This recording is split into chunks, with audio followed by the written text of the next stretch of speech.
Why Star Wars? Why? Disclaimer: this is gonna have spoilers for Star Wars: The Last Jedi. So if you have not seen the movie, you should go watch before you watch this. If you are okay with spoilers, then you can watch this if you have not watched it. But yeah. But anyway, why Star Wars? It's been over a month since the next installment of the beloved series Star Wars came out. Star Wars: The Last Jedi. The Star Wars movie. It is the to date, it is the longest Star Wars movies there is, with 2 hours and 35 minutes.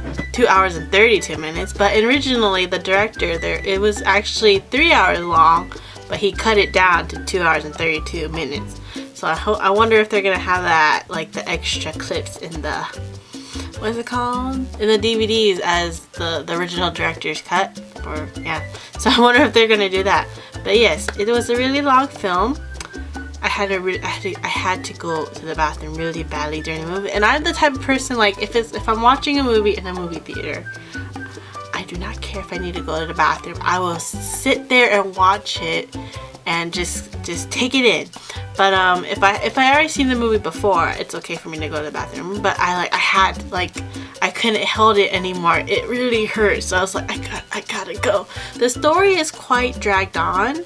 It's a long movie. You can see why, because the story plot's kind of dragged out, and I think the reason why, because each character, almost each character has their own story plot, or like two of the characters, they have their own story going. They have their own minor story going on, as the main one's kind of like above it, kind of. So I try to look for a part where I think it's gonna be dragged out, like, oh, they're just fighting, so I'll go to the bathroom. So Rey has her own thing. She goes to Luke to convince him to teach her the way of the Force, and to also join the fight, because Princess Leia needs you.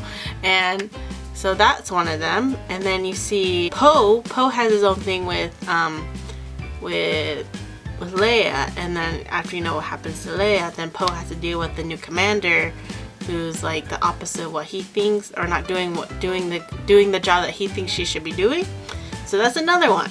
Then we got Finn and we got Rose with BB-8 looking for the casino guy, the code breaker. We got all that going on.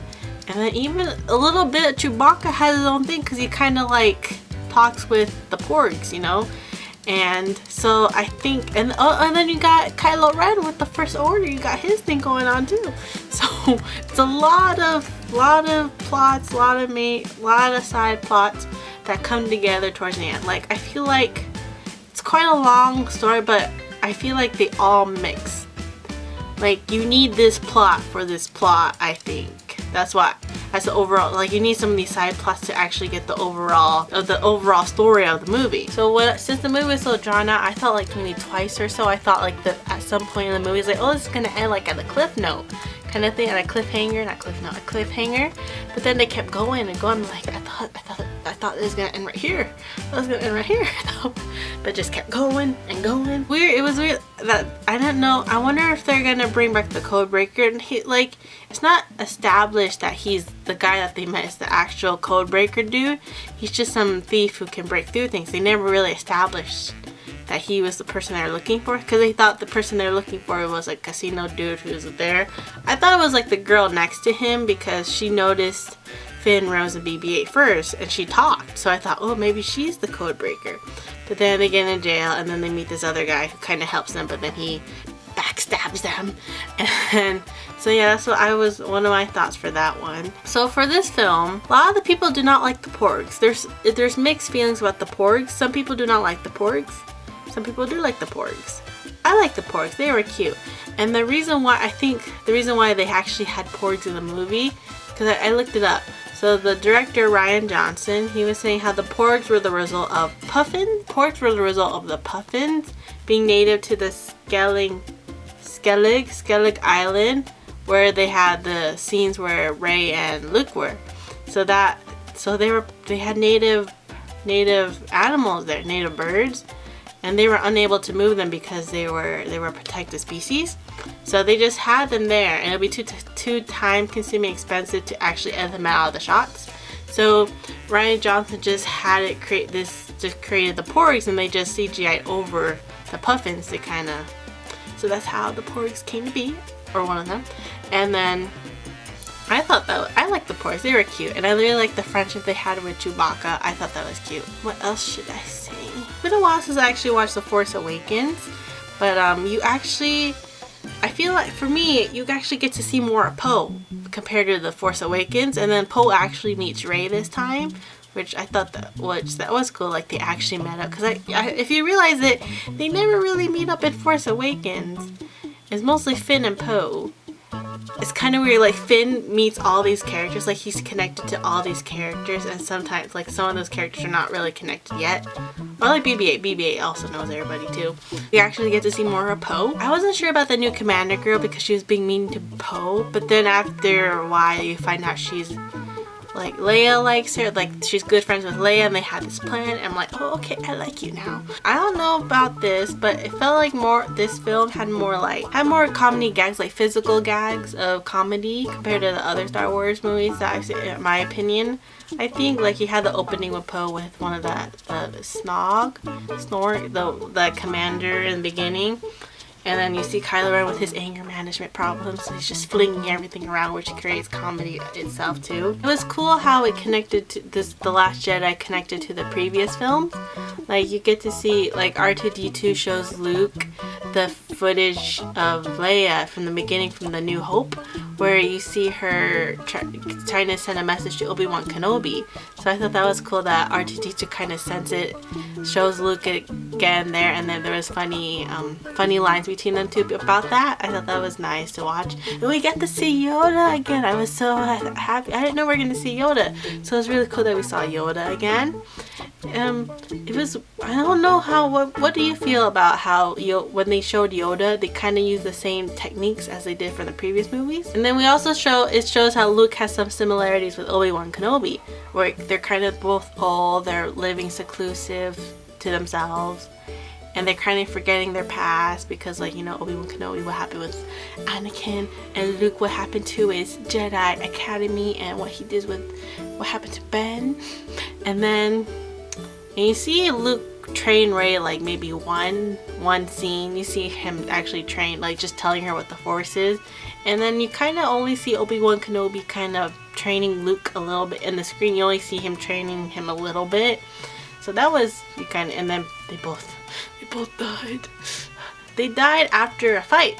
They both die after the fight. Like Luke, I thought that was a cool thing that they did, that Luke wasn't physically there. He used all the Force to kind of project him into the fight. You can kind of see it because, you know, what they kind of showed it through like the film, throughout that scene of where they're at that old rebel base. When someone touches the snow, you see it turns red because that's what it does. But then when you see Luke when he's battling or like he's moving or battling, you don't see the ground change. So that kind of hints towards like, but then you find out, they'll say, oh, he wasn't really there. That's so cool. I thought that was cool because when I thought that, it's like, oh, Luke's gonna live. I'm so excited. But then he does not, and I'm a little sad.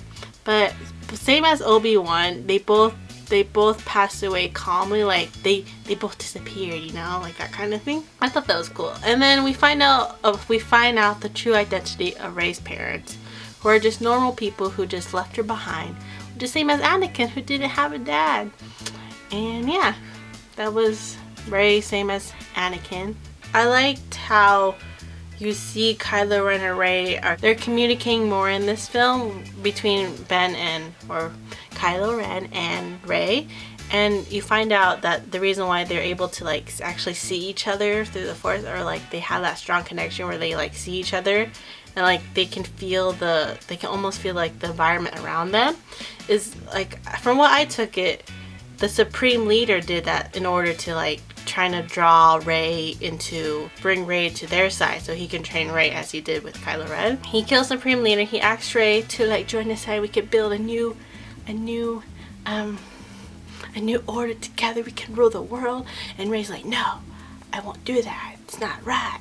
But and then towards the end, you see when Rey's helping all the rebels escape on the Millennium Falcon, you see Kylo Ren like missing them. You see that there's one more scene where like Kylo Ren sees Rey sees him, And I'm like, I thought the reason why they saw each other was because of Supreme Leader.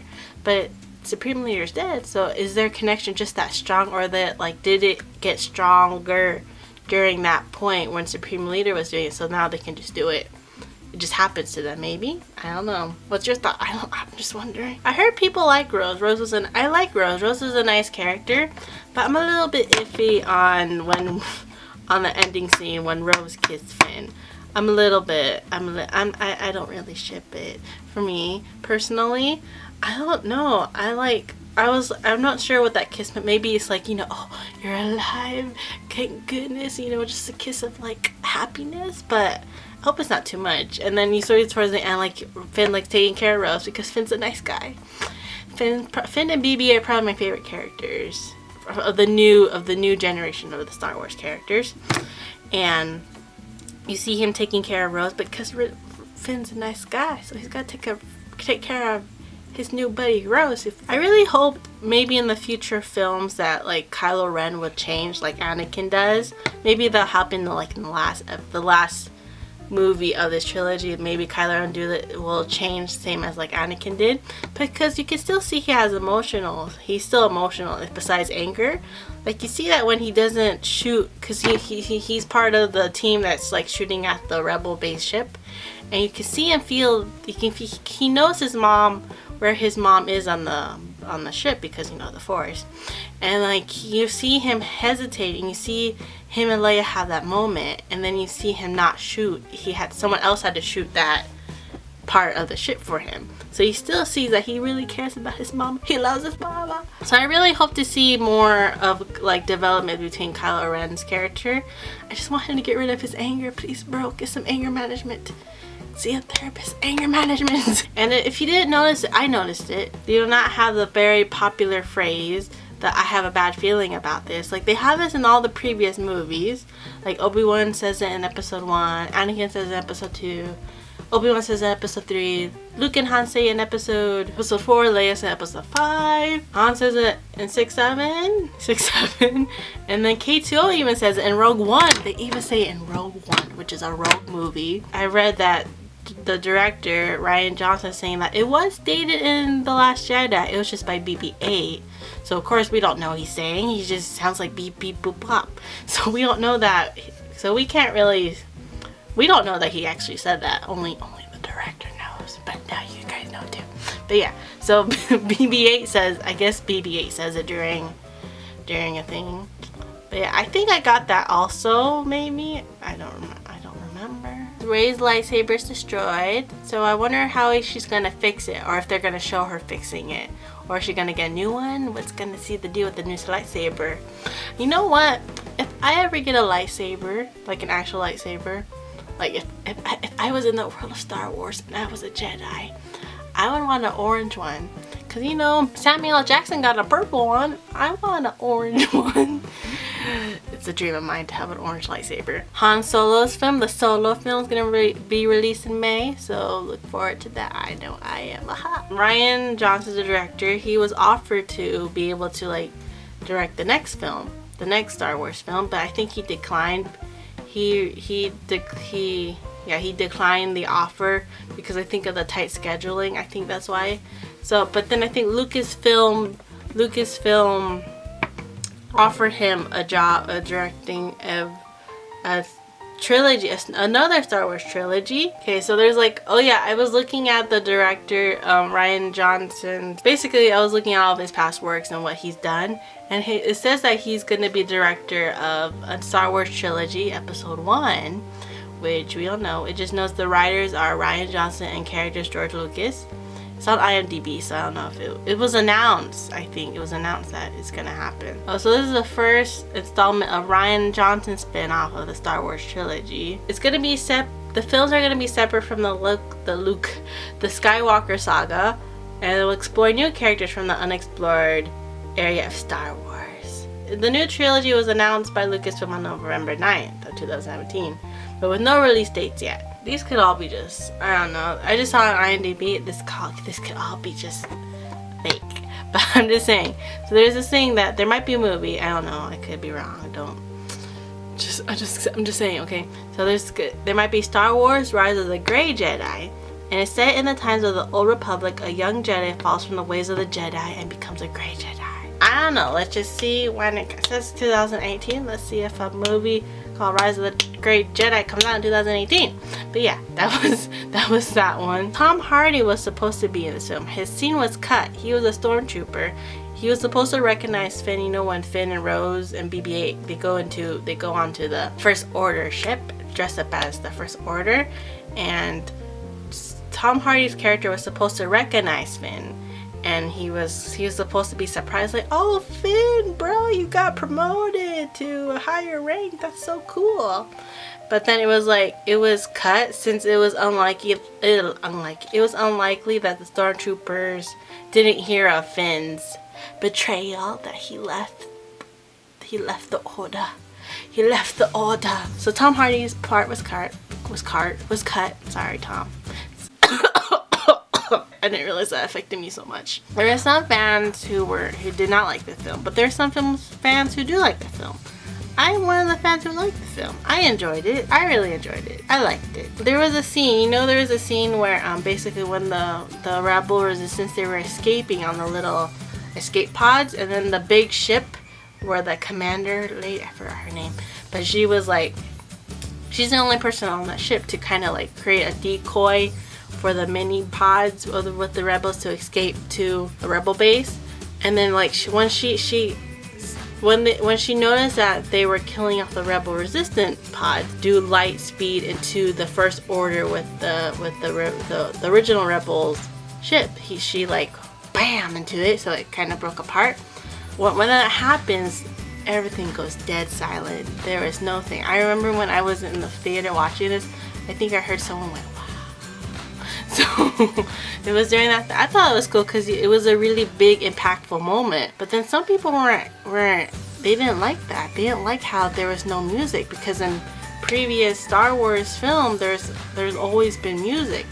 And I forgot who it was, but there was one of the workers who did the music, I think, for Star Wars, and he was talking about, yeah, it was kind of unconventional for them to make that move, because I think it didn't happen in previous Star Wars films.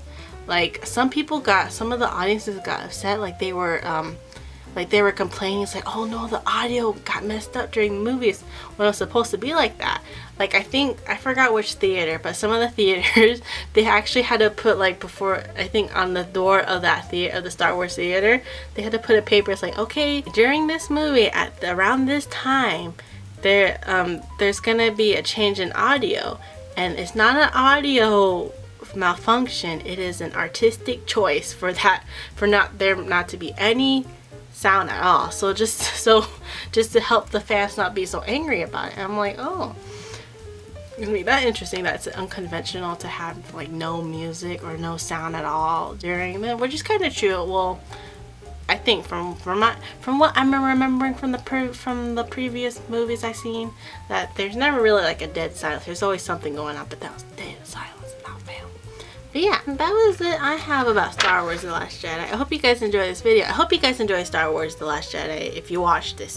If you have not, and you watched this film, well, I hope you still watch it. But yeah, I hope you guys enjoy this film. No, not this film. Hope you guys enjoy this video. Give this a thumbs up if you do. And if you like me doing these kind of things. And yeah, I'll see you guys again in my next video. Bye!